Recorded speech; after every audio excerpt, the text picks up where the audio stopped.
నా పేరు నాయన్ సందీప్ కుమార్, మాది గజ్వేల్. అయితే ఇక్కడ మార్కెట్లో ఇంతకుముందు ప్రభుత్వం ఏంటంటే, ఇప్పుడు ఉన్న పరిస్థితి ఏంటంటే పెనం మీద నుంచి పొయ్యిల పడ్డట్టు పరిస్థితి రైతులు తయారైంది. ఎందుకంటున్నా అంటే, ఇంతకుముందు అదో ఇదో కాస్త కూస్తో కొన్ని రోజులకు తీసుకొని డబ్బులు జమ చేయడం జరిగింది అటు ఇటు. కనీసం ఈ కాంగ్రెస్ ప్రభుత్వం వచ్చిన తర్వాత అది లేదు, ఇది లేదు. ఇప్పుడు చూసే వ్యవసాయ మార్కెట్ గజ్వేల్లో మొత్తం ఎక్కడికక్కడ రాసులన్నీ ఇట్లా కుప్పలు పోసి ఉన్నాయి, మీరు అంతా గమనిస్తూనే ఉన్నారు.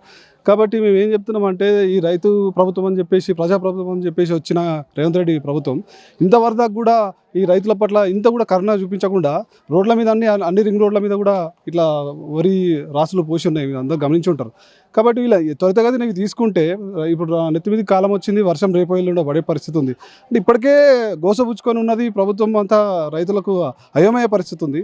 ప్రస్తుతానికి మళ్ళీ ఇప్పుడు వీళ్ళు ఇట్లా చేయడం వల్ల రేపు వర్షం పడితే అన్ని గంగలు కలిసిపోయే పరిస్థితి ఉంటుంది. కాంగ్రెస్ గవర్నమెంట్ చెప్తుంది ఏంటంటే రైతు బంధు మేమే ఇస్తున్నాం, ఉచిత విత్తనాలు ఇస్తున్నాము, ఎరువులు ఇస్తున్నాం అని చెప్తా ఉన్నది. మరి ఎక్కడ ఇస్తుందండి? ఇప్పటి వరకు రైతు బంధు గతి లేదు. ఒక ఎకరానికి ఇస్తే ఇంకో ఎకరానికి లేదు, ఇంకో ఎకరానికి ఇస్తే ఇంకొక ఎకరానికి లేదు. మీకు తెలుసు అన్ని విషయాలు. బట్ ఏవి చేయకుండా, పెస్టిసైడ్స్ లేకుండా, ఈ యూరియా కష్టాలని మొన్నదాకా మనం అంతా చూసినాం, రైతులంతా చూసినాం. కాబట్టి ఇవన్నీ చేయకుండా ఏదో రైతు డిక్లరేషన్ చేసి అక్కడిక్కడ మీటింగ్లు పెట్టి చెప్పడం వరకే పరిమితమయ్యారు తప్ప ఎక్కడ కూడా వీళ్ళు రైతు ప్రభుత్వంగా నిరూపించుకోలేకపోయారు. చూస్తే అర్థమవుతుంది సిచ్యువేషన్ అంతా. ఇప్పుడు ఇక్కడ చూస్తే మనకు మొక్కజొన్నలు అట్లే ఉన్నాయి, ఇక్కడ చూస్తే మనకు పొద్దురుగుడు అట్టే ఉంది, ఇట్లా మళ్ళా వరి అంతా మొత్తం ధాన్యం అంతా ఇక్కడనే ఉండిపోయింది. ఎక్కడ తీసుకున్నట్టు ఎప్పుడు తీసుకున్నట్టు. మేమైతే గజ్వేల్లో దాదాపుగా 3 నెలల కాలం గడుస్తుంది దగ్గర సన్ఫ్లవర్ తీసుకొచ్చి, మక్కలేమో 1.5 మంత్ అవుతుంది దాదాపుగా.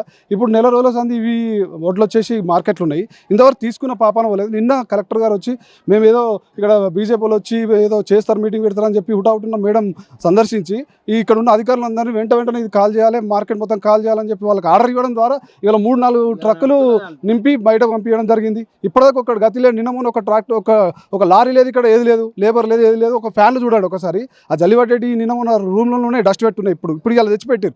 అంటే ఎంత దారుణమైన పరిస్థితి ఇలా గవర్నమెంట్ రైతుల ప్రతిపక్షాలు వచ్చి రైతుల దగ్గరకు వస్తే మాత్రం ప్రభుత్వం దగ్గర చలనం లేదనుకోవచ్చా?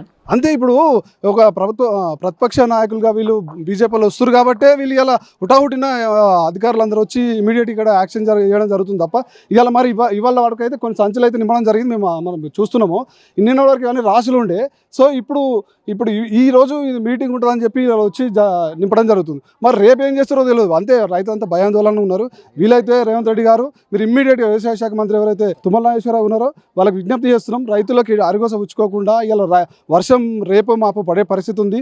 ఈ ఆరుగాలం పండించిన పంట నాశనం కాకుండా, రైతుల నోట్ల మట్టి కొట్టకుండా ఇమ్మీడియట్గా మీరు ఇవన్నీ కాల్ చేసి కొనుగోలు చేసి ఇమ్మీడియట్గా రైతులకు డబ్బులు అందజేయాలని కోరుతున్నాం. మాజీ ముఖ్యమంత్రి కేసీఆర్ మీ నియోజకవర్గం ఎమ్మెల్యే ఉన్నారు, ఎప్పుడన్నా వచ్చి ఇక్కడ సందర్శించారా? ఏమన్నా రైతులతో మాట్లాడిన సందర్భం ఉందా? గత 10 సంవత్సరాలుగా వారు సీఎం ఉన్నప్పుడు కానీ, సీఎం పోస్టులో నుంచి దిగిపోయినప్పుడు కానీ ఒక్కసారి కూడా వాళ్ళు వచ్చిన దాఖలాలు లేవు. ఈ మార్కెట్లు కానీ ఇవన్నీ సందర్శించిన దాఖలాలు అసలు కంటే లేవు.